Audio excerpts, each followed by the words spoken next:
Bapak Mus Mulyadi beserta istri yang mengundang kita pada malam hari ini, yang semoga menjadi contoh teladan kebaikan untuk kita semua lingkungan.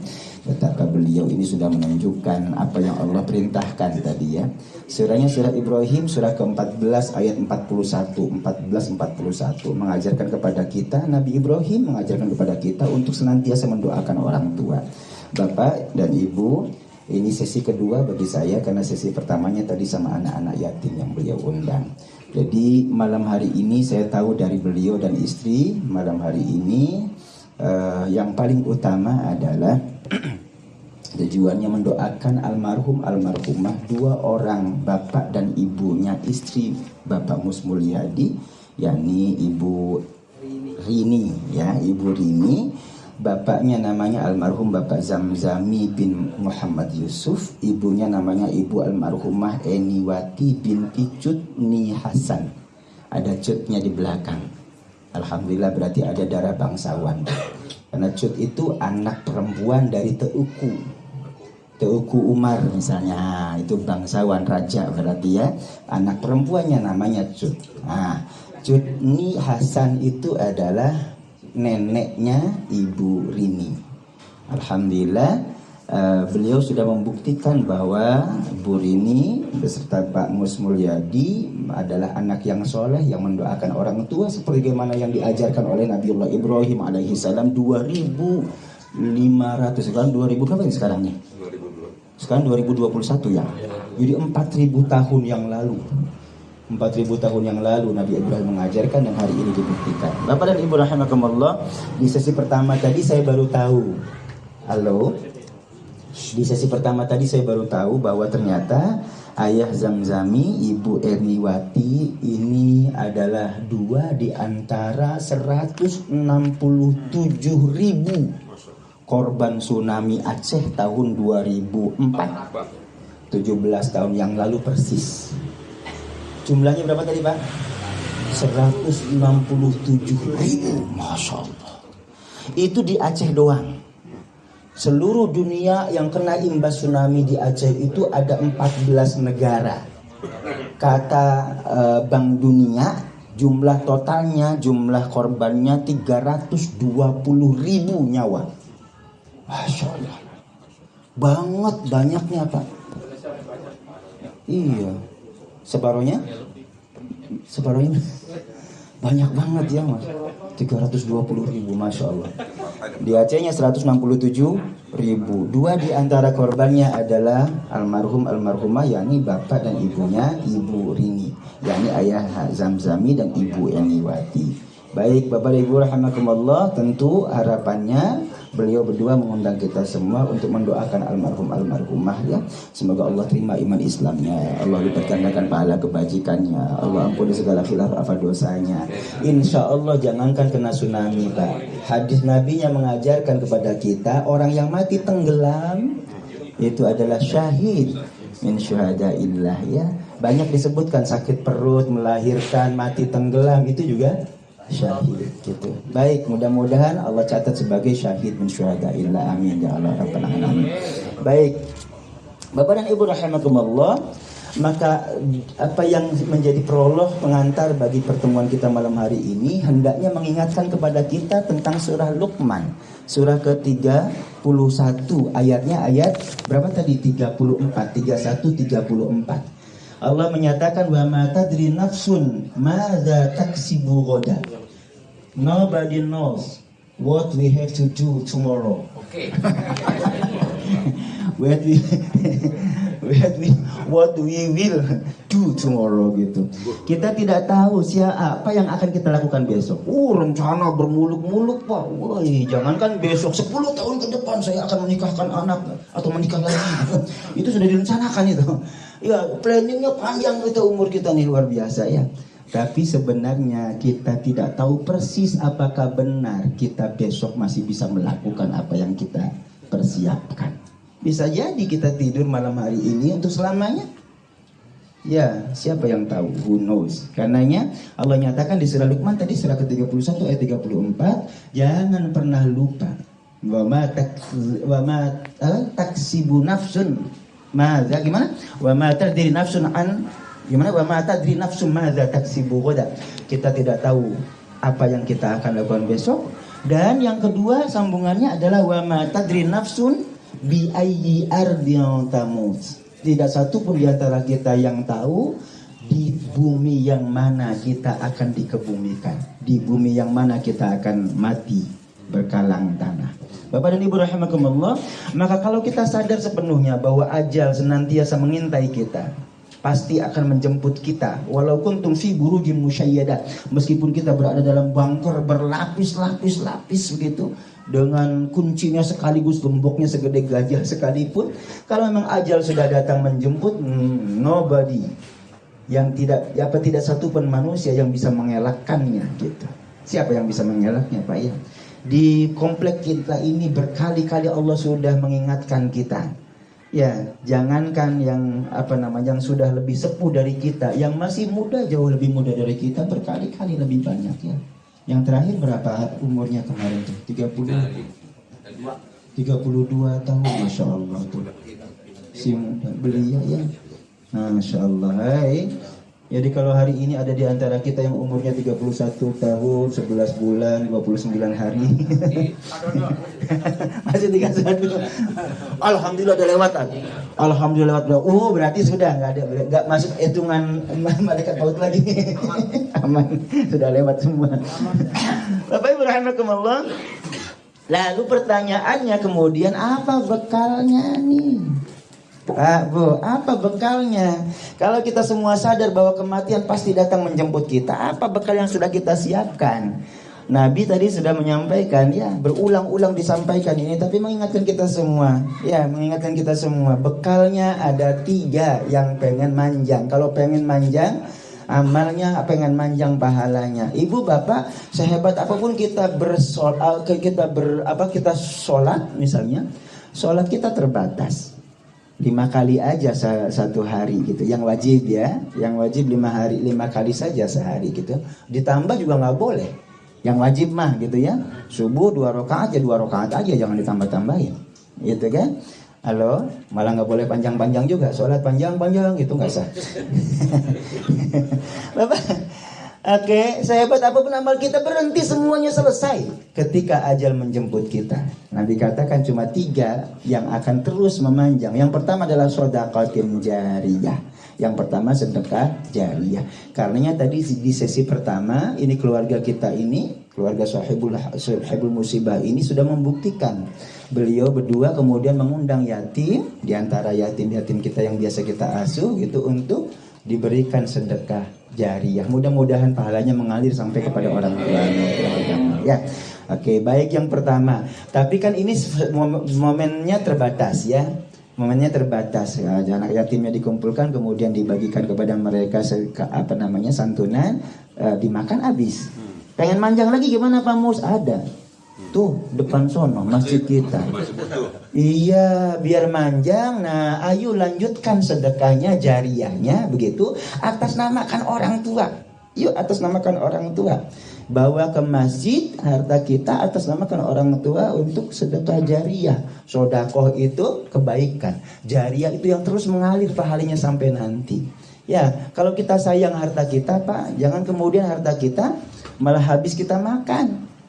Ya, habis kita gunakan untuk keperluan yang lain-lain gitu. Namanya nggak sayang, sebab besok juga udah ditinggalkan.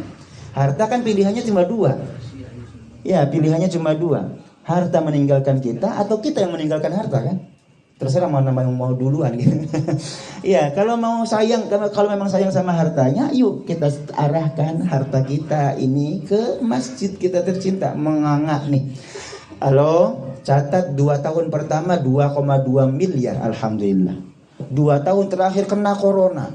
Jadi ternyata yang kena corona itu bukan hanya manusia, masjid juga kena. 1,1 miliar 2 tahun, Pak. 1,1 miliar, Masya Allah. Alhamdulillah kita dapat bansos dari Pemkot Tangerang Selatan 500 juta. Masya Allah, alhamdulillah. Tahun kemarin 200 juta ya, sekarang 500 juta, alhamdulillah peningkatan. Tinggal lalu bagaimana mengaplikasikannya dan melaporkannya. Ini yang pertanggung jawabnya luar biasa tuh. Iya, sudah dipantik ya, kata Pemkot, Pak, Sekarang kepala bidang apa namanya? Yang perkibnya itu kasub ya, kepala sub bidang ya. Di atas itu bidang. Bidangnya apa namanya? Perkim itu apa singkatannya? Pemakaman dan sekarang Pak Heli Slamet yang ketua DMI Tangerang Selatan itu pimpinannya di atasnya. Kepala bidangnya adalah Pak Heli Slamet, ketua DMI Tangerang Selatan 2016-2021. Sekarang masih menjabat nih. Kemarin ketemu Darul Falah, almarhum Kang Hasan di Ana juga mengajukan tuh usulan. Udah sini, proposalnya gitu. Mumpung saya punya tanda tangan, bisa baru diangkat. Mudah-mudahan kemudian bisa memudahkan ya Pak ya. Baik, tapi beliau berpesan ini hanya pemantik. Apapun yang diberikan oleh Pemkot hanya pemantik, jangan mengandalkan Pemkot. Berapa ribu disebut semua tuh, satu Tangerang Selatan itu sekian ribu masjid. Gitu. Sekian ada yang lagi membangun sekian ribu gitu. Detail angkanya disebutkan sama beliau gitu. Ya, jadi kalau kita hanya mengandalkan Pemkot ya kewalahan Pemkotnya. Itu hanya pemantik agar kemudian kita warga masyarakatnya akan termotivasi untuk melanjutkan pembangunan kita. Yuk lanjutkan Pak ya. Pak Mul, Bu Rini, kalau untuk pengen manjang jariahnya lanjutkan tuh. Satu, yang kedua untuk orang tua ya. Yang kedua juga untuk kita Pak. Yang kedua untuk kita proyeknya yang 500 juta ini sudah dialokasikan untuk granit lantai bawah ya, lantai dasar dan dindingnya dinding depan ya. Dinding depan atas bawah. Plus tiang-tiangnya sudah di-share kemarin ya, sudah detailnya gitu. Baik. Halo. Sisanya ke warung. Keramik. Bukan yang jadi muskil ini Pak, yang jadi masalah adalah berarti ketika kita sholat jamaah di masjid kita, granitnya dari Pemkot, pahalanya ngalirnya ke Pemkot. Nah loh, rugi dong kita. Iya. Tapi uang pajak itu.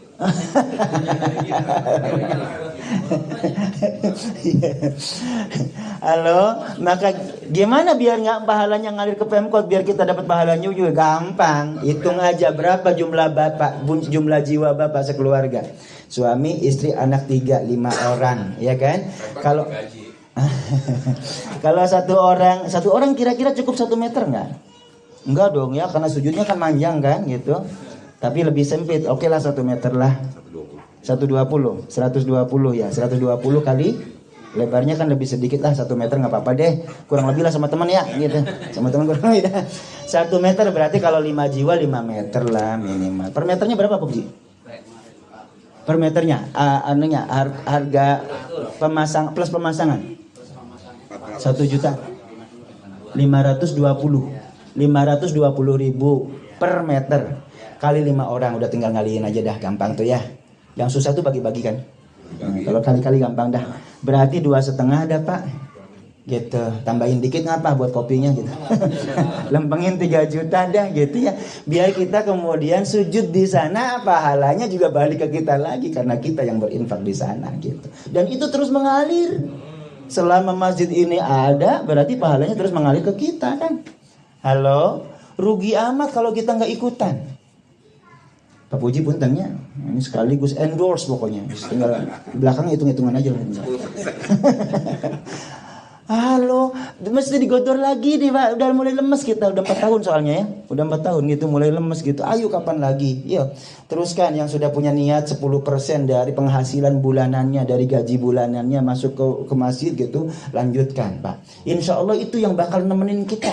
Itu insya Allah itu yang akan membela kita. Ya, jangan kemudian kita habiskan buat yang urusan duniawi saja gitu. Yang kita makan hari ini besok keluar. Ya, yang kita pakai hari ini tahun depan sudah hangus, sudah lapuk, sudah nggak pantas lagi dipakai gitu. Oke ya, jadi ayo sedekah jariyah yang ini yang akan mengantarkan kita selamat insya Allah sampai akhiratnya. Yang kedua, ilmin yuntafa'u bih. Ustaz, saya bukan guru, bukan dosen, bukan ulama, bukan kiai, nggak bisa apa-apa. Minimal ajarin alif, bata sama anak kita. Insya Allah Kak, itu pahalanya juga mengalir ya. Selama dipakai sama anak kita berarti kan pahala kita ngecas ke kita kan gitu. Sayang banget kalau kita kemudian punya anak malah kita nggak didik. Halo? Maka sebelum dianterin ke Bu Nur Hakimah, ke Pak Mustafa gitu ya untuk ngaji, ajarin ngaji di rumah. Biar Bapak juga dapat pahalanya ketika beliau anak-anak kita membaca basmalah. Ketika membaca surah Al-Fatihah kita juga dapat pahalanya gitu. Rugi Pak kalau kitanya cuma nitipin sama orang aja gitu. Halo, berarti kitanya mesti bisa juga dong ngajinya ya. Yang belum lancar, ayo lancarkan lagi. Kemudian ajarkan anak-anak. Wah Ustaz lewat sekarang anak udah pada gede, cucu. Mangga. Iya masih ada ilmu yuntafa'u bihi. Yuk kita lanjutkan. 2. Yang ketiga adalah awaladin sholihin yad'ula, adalah anak soleh yang mendoakan orang tuanya. Alhamdulillah nih keluarga Sohibul Musibah sudah membuktikan ya. Semoga ini pertanda bahwa beliau berdua adalah anak yang soleh, tidak lupa mendoakan orang tua. 17 tahun yang lalu padahal kejadiannya Pak. Kebayang ya Bu Rininya saat itu umur berapa tuh masih? Ya kan sekarang sudah 17 tahun. Ya, kan Bu Rini masih ABG. Masih 17 tahun. Hah? Oh, udah 18. 18 tahun. 18 tahun, Masya Allah. Pamus ya? Belum kenal Pamus. Yang dahsyat adalah betapa kehilangannya Pak. Di usia 18 tahun sudah dua-duanya nggak ada bapak, nggak ada ibu, dan kena korban tsunami. Luar biasa tuh, kebayang ya. Tapi struggle ternyata ya, perjuangannya luar biasa. Sampai hari ini alhamdulillah kelihatan 17 tahun kemudian kesuksesan sudah berada di matanya, insya Allah. Baik Bapak Ibu rahimakumullah. Yang terakhir kalau begitu maka tadi pesannya walad yang soleh. Yuk anak kita arahkan. Bapak, sekolah ilmu bisa didapat dimanapun. Tapi kemandirian, ya, kemudian kepedulian, kependidikan mental, akhlakul karimah gitu, akal budi yang baik gitu. Itu rasanya tidak setiap sekolah bisa memberikan.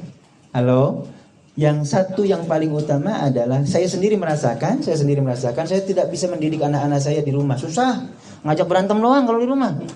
Ngajarin alif satu doang itu udah ngajak berantemnya dulu, udah dongkol aja gitu ya. Maka saya titipkan ke pesantren, ke lembaga pendidikan. Alhamdulillah anak-anak saya semuanya pesantren. Insya Allah yang kecil juga yang baru disunat kemarin, insya Allah sudah daftar pesantrennya gitu. Ya, mudah-mudahan itu adalah langkah kita sebagai orang tua untuk bisa memberikan pendidikan terbaik agar anak-anak kita menjadi anak-anak yang soleh-solehah di masa depan. Kalau anak-anak kita soleh-solehah, insya Allah nggak bakal rugi Pak. Investasinya hari ini nyekolahin, nguliahin, pesantren nggak bakal rugi karena nanti akan terbalas gitu ya kebaikannya melalui anak-anak kita, melalui pahala doa yang mereka kirimkan untuk kita. Kita ini tinggal tunggu waktunya saja. 10-20 tahun lagi ke depan barangkali. Ya selambat-lambatnya 50 tahun ke depan kayaknya sudah nggak ada lagi semuanya. Iya kan? Ya kalau masih ada capek juga, kasihan. Kalau bapaknya nggak capek yang ngurusin. Gitu. Maka yuk didik anak-anak kita menjadi anak-anak yang soleh-solehah. Insya Allah kita tidak akan menyesal. Insya Allah kebaikannya terus mengalir, pahalanya terus mengalir sampai kita, meskipun kita sudah lama tiada. Amin ya Allah.